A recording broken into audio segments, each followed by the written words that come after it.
Hello everyone, welcome to the Viral Report. I'm Lamar. Alright, so let's talk Amber Guyger and her trial. Now, I wanted to upload a video on this topic the day that the verdict was announced, but I wanted to wait for more information to be released. And this trial, may I add, has worked my last nerves, and my nerves are not easily worked. Okay? And I'm glad I waited because two of the members of the jury went on national TV to discuss the case. We'll touch on that in a minute. Oh, God. Especially that one sister. Like I said, we'll talk about that in a minute. Now, the shit that they were saying just made you shake your head even more about where we're headed as a society. Now, Amber Guyger is a former Dallas cop who murdered Botham Jean back in September 2018, and the incident quickly gained national attention. I want you all to meet Amber Guyger, who is a murderer, cheater, and courtroom actress. And she has starred in plenty of racist rhetoric. She has maintained her innocent story that goes a little like this. When I arrived on the wrong floor of my South Side apartment in downtown Dallas after a 14-hour workday, I was tired. And when I entered my semi-dark apartment that contained a red doormat, unfamiliar furniture, and a thick, spicy aroma in the air, I heard movement. And a frightening black male intruder emerged from the shadows. Who was in my apartment eating ice cream with a deadly silver spoon. And I just knew he was about to attack me. So I did what any highly trained, scary-ass, racist white cop would do in America. In my situation, while in fear for my life, I shot the criminal. I wish it was me. Lord, I wish it was me. I didn't mean to do it. My life has not been the same. White tears flow, flow, flow, flow. Fill the courtroom. Magic, magic, magic. I mean, that has been her take the entire time. All right? That has been her story. I want you all to take a look at this quick refresher of her playing crazy and innocent and painting Botham Jean out to be the bad black intruder. And I'll be back with the rest of my commentary. White former Dallas police officer who shot and killed her black neighbor saw video from the scene. The graphic new body cam, and graphic is the word. This footage shows the chaotic moments after Amber Guyger killed Botham Jean in his own home. She claims she mistakenly thought he was in her apartment. Omar Villafranca is at the courthouse in Dallas. Omar, what did this testimony reveal? The video was very tough to watch. We learned the results of Guyger's blood test. She did not have drugs or alcohol in her system at the time of the shooting. The jury also saw body cam video of first responding officers, and it showed Guyger just moments after the shooting and Botham Jean's final moments alive.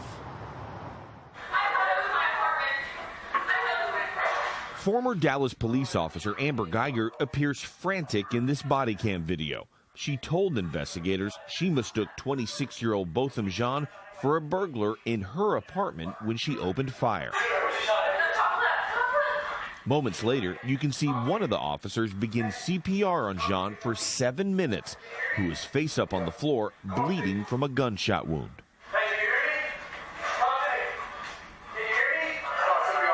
Paramedics arrive about 5 minutes later. As Jean is being wheeled out of the building, surveillance video shows Guyger, who was waiting in a squad car, hugging and being comforted by fellow officers. In the courtroom, Jean's neighbor Joshua Brown said he was heading back to his apartment when he heard the interaction between Guyger and Jean, followed by 2 gunshots. Could you tell if one of the voices was giving loud commands like stop, police, or anything of that nature? Yeah, but no, that wasn't what they were saying. That's not what you heard? No. Later, Brown became emotional, talking about what it was like living across from Jean. Heard him singing every morning. So from in the hallway, you can hear his activities inside his apartment? Mm-hmm. Yes? You have to say it out loud, I'm sorry. Yes, ma'am. Yesterday's testimony also cleared up some speculation on how Guyger got into Jean's apartment. A video was shown that showed her key did not work in Jean's door, but investigators pointed out his door did not latch properly and, in fact, was slightly open. There was no signs of forced entry.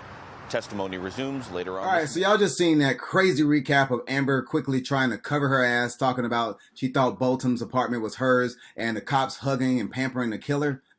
I mean, where else does this happen? So as you can see, Amber was pampered and protected from day one. She received a hug the night of the killing, during, and after her trial. Where they do that at? Well, apparently they do that in Dallas. I mean, crazy, right? So remember, her entire defense was she was so dazed and confused and tired. But she was able to send multiple sexual text messages to a married police officer who she was cheating with moments before she entered the wrong apartment. Then, when she enters the apartment, she noticed a figure in the apartment. So she quickly draws her gun and fires a bullet straight into Botham's heart. Now, that doesn't seem like a tired and confused person to me. Seems like an officer who was quite alert to have a kill shot straight to the heart. Now, Amber Guyger had all the time in the world to call for backup or ask follow-up questions before firing her gun. But she did not do all this. You know, she went straight to firing. So when I first heard this story, I was like, I asked myself, why didn't she use her taser? That was the first thought. Why didn't she use her taser? I mean, it was right there. The reason I think she didn't use her taser is because I believe her and Botham had a prior encounter. Not like a sexual encounter like people were spreading all online, but a negative encounter. Maybe it was in the parking lot, some sort of parking lot dispute, or perhaps a complaint regarding noise in the building or something of that nature, But, or you know what? Or maybe Botham saw Amber engaging in something that went against her code as a police officer. I don't know.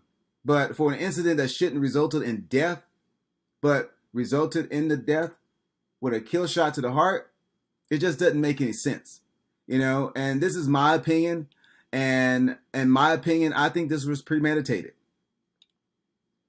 I think she probably had to silence this man, and here I am throwing up, conspiracy theories, but hey, that's what I think. She ignored sight, smells, and just common sense, and let's fast forward to the trial. This trial was just crazy. It was confusing. It was just playing out like we were just in a whole nother time zone or time warp or something like that. We was in Crazyville. It really was.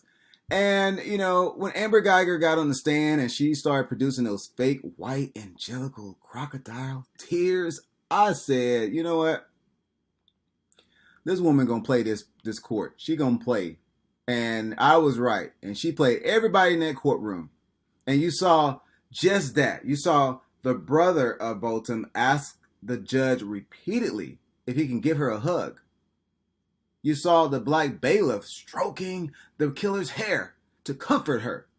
You had the courtroom in tears for this woman. And you had the judge hugging the murderer and comforting her. And this was the whole feeling throughout the whole trial. Less focus, less on Botham, and less focus more on this white woman, and this short-statured white woman who's an officer, who's innocent. She's innocent. This man who is dead, who was the real true victim, who was the innocent person who was in his apartment just eating or getting ready to eat a bowl of a carton of ice cream. He's dead. Nobody has any sympathy for him because all the attention and the emotions have been directed towards Amber Guyger. Even the jury felt the same way. This woman and her defense team, although the prosecutors, they did a really great job on their part. People who were watching it, you saw common sense in the arguments they made against Amber Guyger. But I want you all to take a look at what some of the jurors and their mind frames were, because they went on national TV, like I stated earlier in the video. And this was just crazy. They got this white man and they got this black woman on television who were part of the jurors. And just take a look at this, and I'll be back with the rest of my commentary. Crying. A lot of crying. When we were told to go decide between 5 and life, that was like, we didn't have words. Prosecutors were asking for 28 years. They were. You all landed at 10. After hearing about how his family talked about him, he seemed like just the light in their lives, and he was kind and just caring and forgiving. And I told everyone, I was like, I'm really having a hard time with this because we all agree that it was a mistake, and I don't think Bo would want to take harsh vengeance. I think he would want to forgive her. And I didn't feel like I had any right to speak for him, and he isn't there to talk for himself. But listening to how people talked about him, I felt like he would forgive her. They asked for 28 years, and I'm going to be honest and true. I was like, I can't give her 28 years. I know a lot of people are not happy about the 10 years, but I felt like, you know, for this case was not like any other case. You can't compare this case to any of those other officers killing unarmed black men. Those officers that kill unarmed black men, when they got out, they went back to living their lives. Amber Guyger, ever since she killed that man, she has not been the same. She showed remorse, and that she's going to have to deal with that for the rest of her life. Can I give her a hug, please?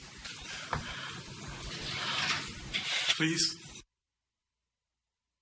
We found out this morning about what his brother did, and it kind of helped us feel like we ended up with the right decision. One thing that Botham can teach us all is that we should all love each other instead of hate each other. And I honestly think that if Botham would have just got shot and not killed, I think he would have forgiven Amber Guyger. Y'all just seen that bullshit, and I have to call it for what it is. It's straight up BS.